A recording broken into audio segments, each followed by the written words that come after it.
Call your sponsor. Call your sponsor. Call your sponsor. Call you. Bitch, call your sponsor. Hi, welcome back to Bitch Call Your Sponsor. I'm Misty, and this is...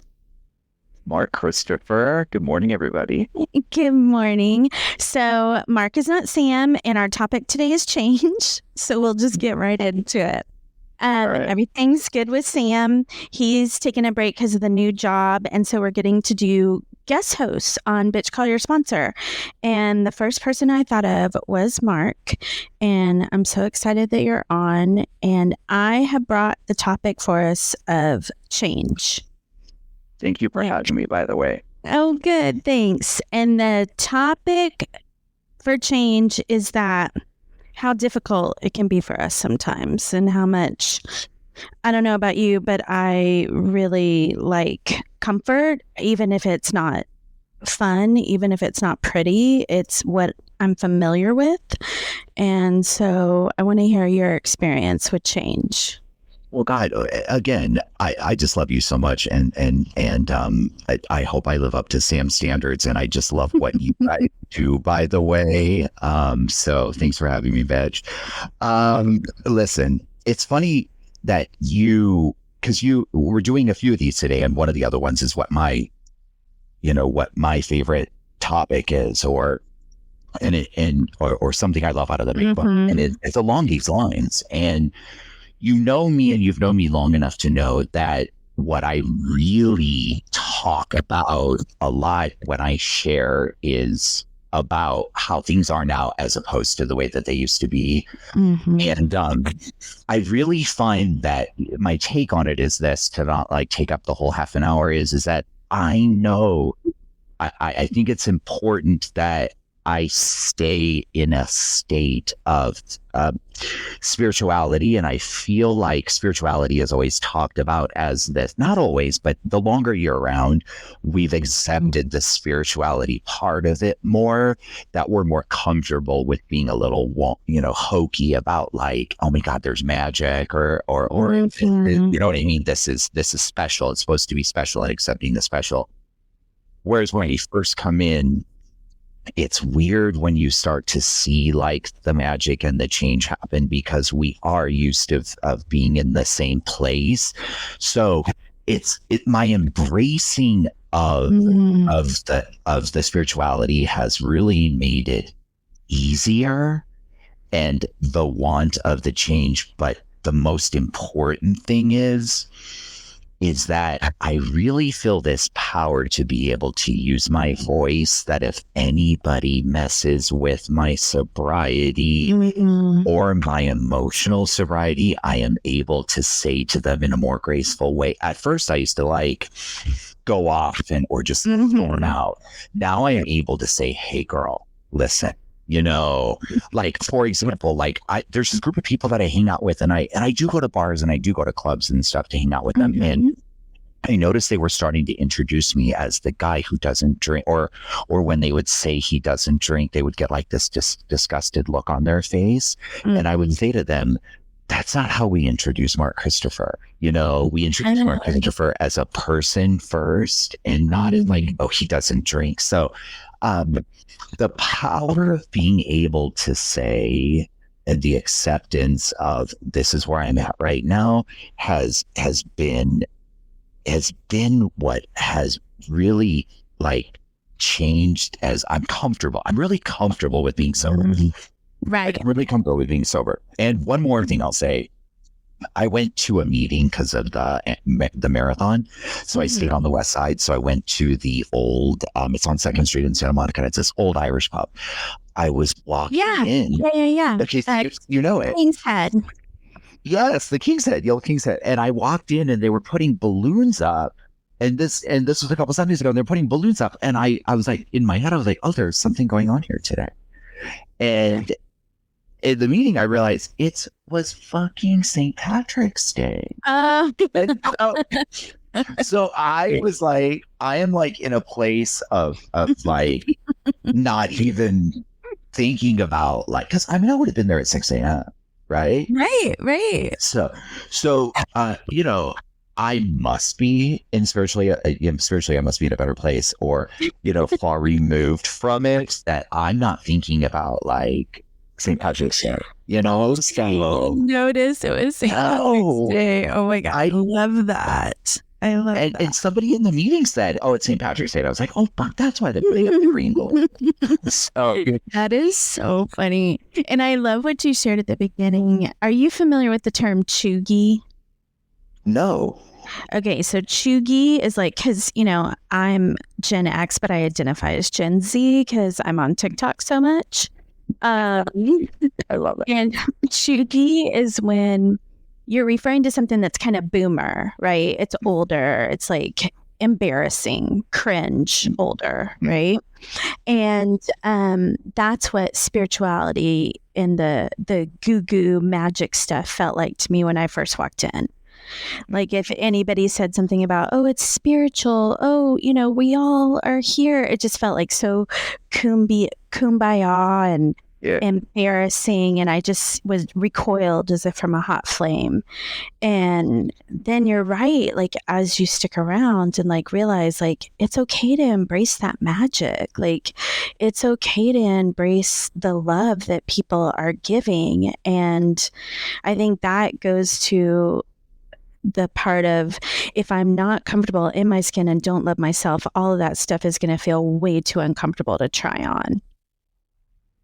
And don't you find too that like, what the words adjectives we choose in the beginning of what our spirituality is really what has then transcended and made me feel more comfortable with the way that I feel about it now. The freedom to say magic, the freedom to say, and what is the word that you use from TikTok? Chuggy. From chuggy, like to chuggy, to like, oh wait, is chuggy a negative term or is it a positive? It's negative. Okay, so wait, we don't want chuggy. Yeah. Well, we don't want to be chuggy. That's for sure. That's like you shop at Liz Claiborne. That's chuggy. You're taking me back. You have doilies on your, dining room table. You're chuggy.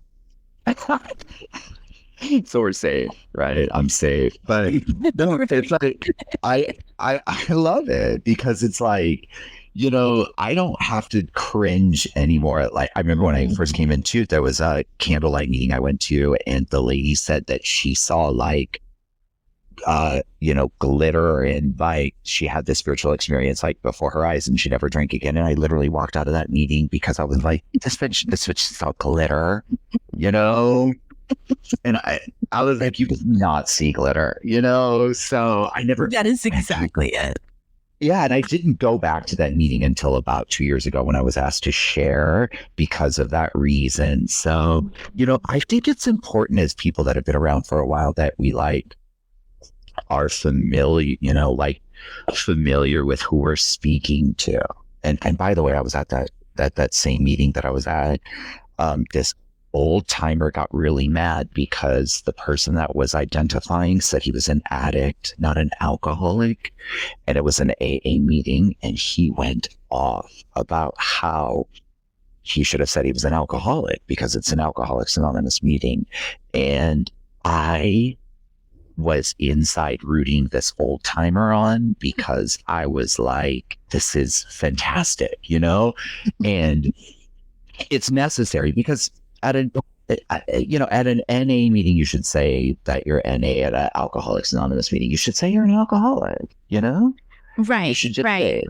So yeah, some of the boundaries and like discipline and traditions basically that were laid down when I first got here gave me some comfort, right? Like there was a little bit of comfort, and I'm glad we call them traditions and not rules. But because I would rebel if they were rules, I would be gone. But the tradition. Isn't there something great about the rebellion? I mean, go on. That's a whole different. Go on. But yeah, the traditions gave me some comfort that like I'm in an AA meeting, and when I go here, this is what I can expect. And if I go to an NA meeting, this is what I can expect. And then I feel like sometimes I go to I don't go to an Al-Anon meeting, but when I do, it's like so rigid in those rules that I recoil there, you know? So that's what I like about ACA is that it has a blend, I think a really good blend of like there's structure, but it's like no one's going to scold you if you don't keep up with the structure. Well, it's like ACA because of everybody else that has been in every other program. It's why we're there, you know? Right. We're like, we're finally getting down to the root of the tree. Okay. What a concept. Like, why did Mark Christopher disappear for 5 days? You know, because he didn't like his feelings and he wanted to shut them off. So yeah, absolutely. You know, so, you know, and I know you and I share like going to the ACA meetings and I love that the people that from where they start, we get to see the change in them because we've also, we're seeing the change in them, we obviously people are seeing the change in us. You know, like if I'm seeing somebody who's been there a year and I'm like, and people I can think of it as an example, you know, and I was like, dang, if that's happening to them, then it's obviously people are seeing it in me. And that's a beautiful thing. You know, it's a comfort. Yeah. There's something about sitting down in those rooms in particular and knowing that everybody kind of almost fought so hard to be where they are in that moment and that they're sitting there relaxed, that no one's judging them, no one's going to say they did it wrong, that everyone there is feeling like they want to, you know, grow in a safe way too, that I can sit in one of those rooms and just start crying at every single person in that room. And yes, to your point, that shows change in me, that's what taps the heart button now. Yeah, and then you know when you go to an AA meeting and you're like, you feel a certain way or don't feel a certain way because you're not getting that feeling of being able to have the freedom to cry. And I'm not saying that you can't cry in AA meetings because I see people do it all the time, but the particular things that I need to cry about and want to cry about are ACA things, you know? And remember when I don't know about you, but I would share in AA and I would get these funky looks from people of like, what are you talking about? Because I had crossed the threshold of that particular program into the ACA program. Right. Now, like when I go to AA, I know like, okay, so they're not ready for this. You know, they're not ready for this. Yeah, this is the graduate program. So yes, you know, I am 100%. So yeah, the change is like, it's, you know, I think the change is the change itself and the comfortability of like, I don't give a fuck, you know, if anybody like, you know, you're in my life, like I'm not in yours. Like I get to choose who the people I want to hang out with.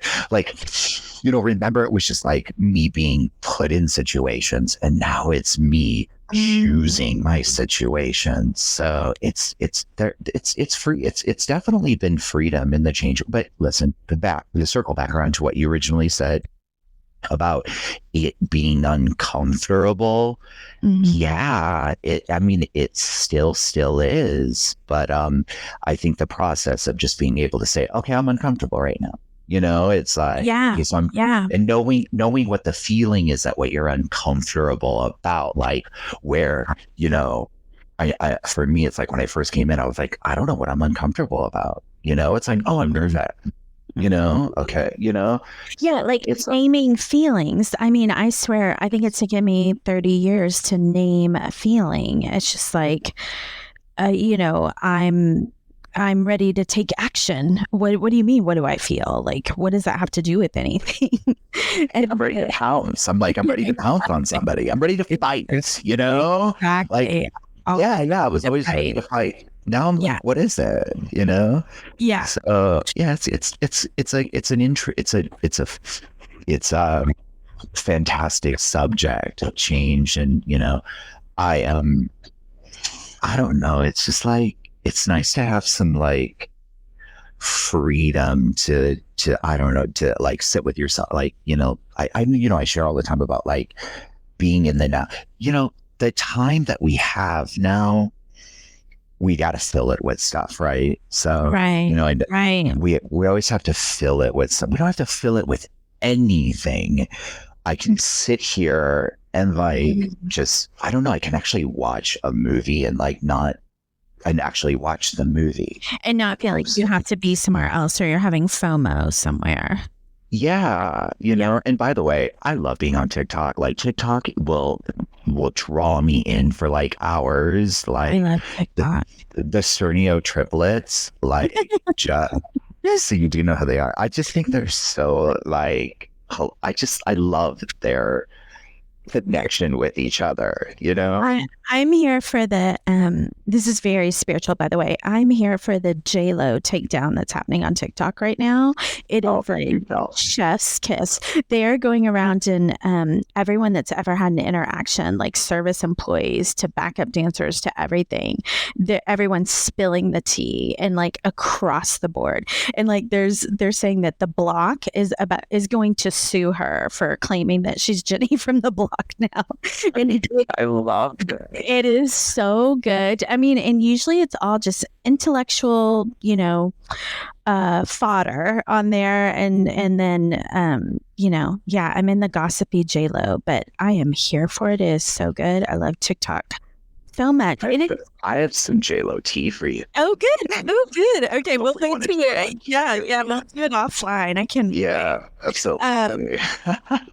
But I love what you said about, okay, so these are my secrets, my like hacks, my spiritual hacks, and of course they're not like earth-shattering. There ain't no secret. Right. Which is like, if I can get comfortable that there's always going to be change, and then if I can get comfortable that I'm not that being comfortable isn't the way that I grow.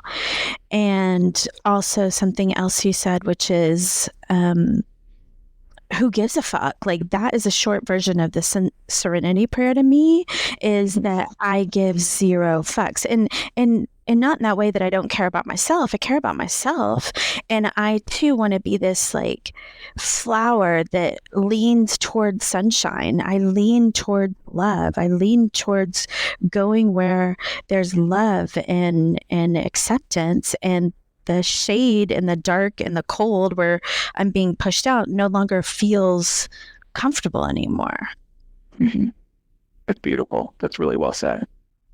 Yeah. It's very well said, because, you know, how do we share this with people that are, you know, giving a fuck, which is us in the beginning, you know? Mm-hmm. And it's like, it was much prettier than me just saying, I don't give a fuck. But it's like, it's just, you just have to have your way of making it yours, you know, and again, a little piece that we like touched on, that you touched on in the middle about the traditions. Listen, I love knowing the traditions, because, you know, and if it was a rule, whatever, I would like, there was sometimes the reason I stay sober is just to kind of break the traditions, you know, because I'm always going to be a rebel, like, you know, it's like always a rebel like that. But that's fine, because these traditions were wrote by a bunch of men who were just trying to stay sober back in the day, right? Right. So, I mean, you then start to, as you stay sober long enough, you start to realize the humor in all of that. Right. You're like, okay, so this is a trip. You know, these men, you know, just sat, you know, around and like figured out a way, and, you know, to stay sober that works. And it's like, you know, these traditions are great to know, and they are great to follow, because I didn't have any way of living. And so, you know, elementary wise, they work so well. And then you have, like, when you read the traditions, you then add your ABC, your addendums to it, you know? So Yeah. And you know what's cool is I love that we have a primary purpose, right? Like, it's so cool. I remember one time. Call you sponsor. Call you sponsor. Call you. Bitch, call your sponsor. Call your sponsor. Call your. Send us an email with comments, questions, or concerns, bcysponsor@gmail.com. Don't forget to rate 5 stars.